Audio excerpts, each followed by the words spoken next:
નમસ્કાર મારા વહાલા વિદ્યાર્થી મિત્રો, આજે વાત કરીશું ગાલા અસાઇનમેન્ટનો છેલ્લું પેપર ગુજરાતીનું પ્રશ્નપત્ર નંબર 6 અને વિભાગ ડીનું સંપૂર્ણ સોલ્યુશન કરીશું. વિદ્યાર્થી મિત્રો, તમારે નીચે આપેલા પંક્તિઓના આશરે 15 વાક્યોની અંદર સવિસ્તારમાં મિત્રો તમારે સમજાવવાનું છે અને તેના 4 ગુણ રહેશે. પંખથી પાંગરે પદ્મોને પાષાણો પ્રભુ થતા માટીના માનવીમાંથી તો હું કા ન બનું મહાન.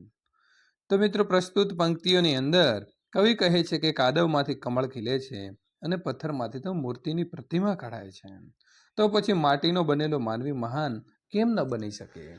કાદવ જેવા ગંદા સ્થાનમાંથી સુંદર રંગ, રૂપ અને આકાર ધરાવતું તેમજ મધુર ગંધવાળું કમળ ખીલી શકે છે. પથ્થર જેવા પથ્થરને ટાંકણા વડે યોગ્ય ઘાટ આપવામાં આવે છે, તેની દેવ તરીકે પૂજા થઈ શકે છે. તો આ બંને કરતા પ્રમાણમાં સારી માટીમાંથી બનેલા માનવી મહાન કેમ ન થઈ શકે? પણ તેના માટે માનવીએ પોતે જ પુરુષાર્થ તેમજ ઉમદા ગુણો કેળવવા જોઈએ. તપ અને પુરુષાર્થ જેવા ઉમદા ગુણો કેળવીને ત્યાગ, સેવા, સહનશક્તિ, રામકૃષ્ણ, ઈસુ, બુદ્ધ અને મહાવીર જેવા મહાપુરુષો દેવત્વ પામ્યા છે. એ સૌ નરમાંથી નારાયણ બની શક્યા છે. માનવી પણ ઉમદા ગુણો કેળવીને, તકલીફો વેઠીને તથા પુરુષાર્થ કરીને મહાન બની શકે છે. આ પરથી કહી શકાય છે કે માટીમાંથી બનેલો માણસ ધારે તે કરી શકે છે. અથવા મિત્રો, પ્રશ્ન બીજો છે, 3 વાના મુજને મળ્યા, હૈયું મસ્તકને હાથ, બહુ દઈ દીધું નાથ, જો આ હવે ચોથું નથી માગવું. પ્રસ્તુત પંક્તિઓની અંદર મનુષ્યની મર્દાનગી દર્શાવે છે. એમાં સંતોષી માનવીની ભાવના પ્રગટ થઈ છે. ઈશ્વરે મનુષ્યને મુખ્ય 3 અંગો હૃદય, મસ્તક અને હાથ આપ્યા છે. માનવીને ખુમારીપૂર્વક જીવન જીવવા માટે આ અંગો પર્યાપ્ત છે. આથી વિશેષ કાંઈ પણ પ્રભુ પાસે માંગવાની જરૂર રહેતી નથી. ઈશ્વરે માનવીને સંવેદનશીલ હૈયું આપ્યું છે, મસ્તક, મગજ, બુદ્ધિ આપ્યું અને મનના સકારાત્મક વિચારોને અમલમાં મૂકવા માટે મજબૂત હાથ આપ્યા. હૈયાની અંદર લાગણી, પ્રેમ અને કામ કરવાની લગન હોય, મસ્તકમાં સકારાત્મક વિચારો આવતા હોય અને હાથ દ્વારા પરિશ્રમ કરવાની વૃત્તિ હોય તો માનવી દુનિયામાં કોઈ પણ કામ આત્મવિશ્વાસ અને દ્રઢ નિષ્ઠાથી પાર પાડી શકે છે.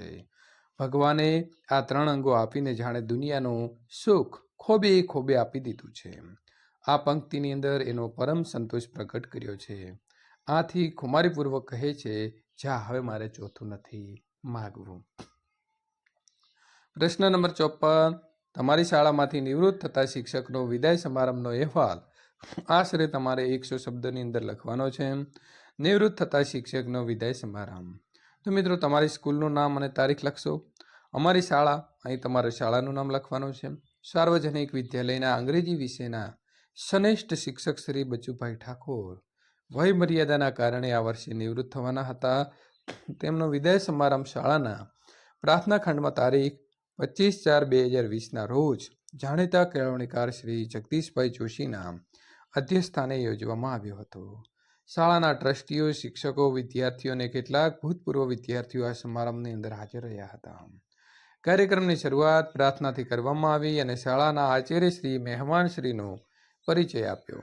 પછી શ્રી બચુભાઈનું અધ્યક્ષશ્રીના હસ્તે શાલ ઓઢાડી તેને સન્માનપત્ર એનાયત કરી સન્માન કરવામાં આવ્યું. આચાર્યશ્રીએ, કેટલાક શિક્ષકોએ અને કેટલાક વિદ્યાર્થીઓએ શ્રી બચુભાઈની શિક્ષક તરીકેની યશસ્વી કારકિર્દીનું ભરપેટ વખાણ કર્યા. આ સૌ વક્તાઓનો મુખ્ય સૂર એવો હતો કે શ્રી બચુભાઈની નિયમિતતા, તેમનું જ્ઞાન અને તેમનો ઉત્સાહ સૌના માટે પ્રેરણાદાયી નીવડ્યો હતો. શ્રી બચુભાઈએ પોતાના વક્તવ્યમાં કહ્યું કે શાળાનું સુંદર વાતાવરણ અને શાળાના વિદ્યાર્થીઓના પ્રેમને પોતે ક્યારેય ભૂલી શકશે નહીં. શાળાના વિદ્યાર્થીઓ અને ભૂતપૂર્વ વિદ્યાર્થીઓ તરફથી શ્રી બચુભાઈને 21,000નો ચેક અર્પણ કરવામાં આવ્યો. શ્રી બચુભાઈએ આ રકમ શાળાના પુસ્તકાલયના વિકાસ માટે અર્પણ કરવાની જાહેરાત કરી અને તેમની ઉદારતાને શ્રોતાઓએ તાલીઓથી મિત્રો ગડગડાટ વધાવી લીધી. કાર્યક્રમના અંતે સૌ આઈસ્ક્રીમ વેચવામાં આવ્યો હતો અને તેનો મધુર સ્વાદ સાથે કાર્યક્રમનું સમાપન થયું. પ્રશ્ન નંબર મિત્રો 55, નીચે આપેલા ગદ્યખંડનો આશરે 3જો ભાગ એટલે કે 1/3 ભાગની અંદર સંક્ષેપ એટલે કે નાનો કરી તેને યોગ્ય શીર્ષક આપો. તો એ શિસ્ત વિશે આપણને લખ્યું છે. ખાસ 2 થી 3 વખત વાંચી જાઓ. શાંતિથી વાંચો.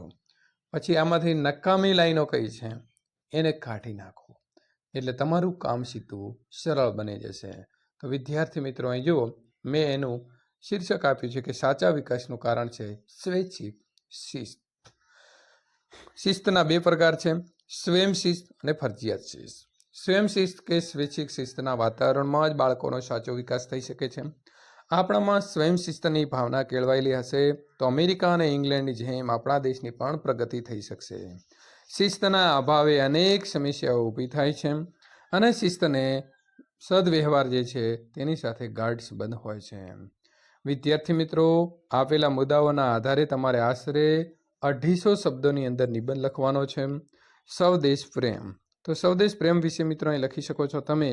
સરસ મજાનું વાક્ય આપ્યું છે કે જનની જન્મભૂમિ ચ સ્વર્ગોદીપઈ ગરયસી, અર્થાત જનની અને જન્મભૂમિ સ્વર્ગથી પણ ચડિયાતા છે. તો મિત્રો, તમે સ્વદેશ વિશે આ પ્રકારે નિબંધ જે છે તે નિબંધ સરસ મજાનો જે છે તમે લખી શકો છો. ત્યારે વિદ્યાર્થી મિત્રો, આ પ્રકારે આપણે સંપૂર્ણ જે છે લેખન કાર્ય સારું હશે. જોડણીની અંદર ફૂલો નહીં કરતા, જ્યાં ફકરો પાડવાની જરૂરિયાત હોય ત્યાં પાડી દેશો તો તમને 8માંથી 8 જે છે તે વિદ્યાર્થી મિત્રો અહીં તમને માર્ક મળી શકે છે. તો ત્યારે વિદ્યાર્થી મિત્રો, આપણે અહીં આપેલો જે ફકરો છે એને આ પ્રકારે લખીશું. ત્યાર પછી કન્યા વિદાય 1 કરુણ મંગલ પ્રસંગ છે, એના વિશે પણ વિદ્યાર્થી મિત્રો તમે જે છે એ સરસ મજાનો આવી રીતે શરૂઆતથી લખી શકો છો. કમાવું દીકરો પરદેશ વહાલો અને ડાઈ દીકરી સાસરે વહાલી.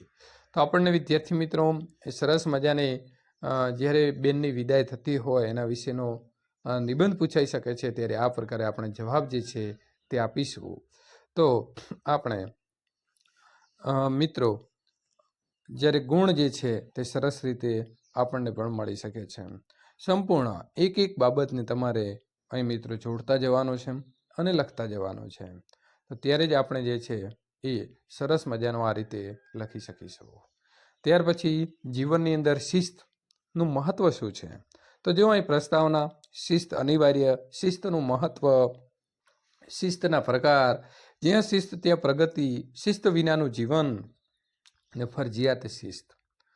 આટલા ટોપિકને આપણે વિદ્યાર્થી મિત્રો ધ્યાને લેવાના છે. પ્રથમ તમારે પ્રસ્તાવના લખવાની છે, ત્યાર પછી શિસ્ત કેમ અનિવાર્ય છે તે લખવાનું છે, શિસ્ત થી ફાયદા શું છે એ લખવાનું છે, ત્યાર પછી શિસ્તના પ્રકારો જે છે પ્રકારો લખવાના છે, અને આવી રીતે તમે સંપૂર્ણ જે છે તે સોલ્યુશન લખી શકો છો. તો અહીં વિદ્યાર્થી મિત્રો સંપૂર્ણ સોલ્યુશન જે છે તે પૂર્ણ થાય છે.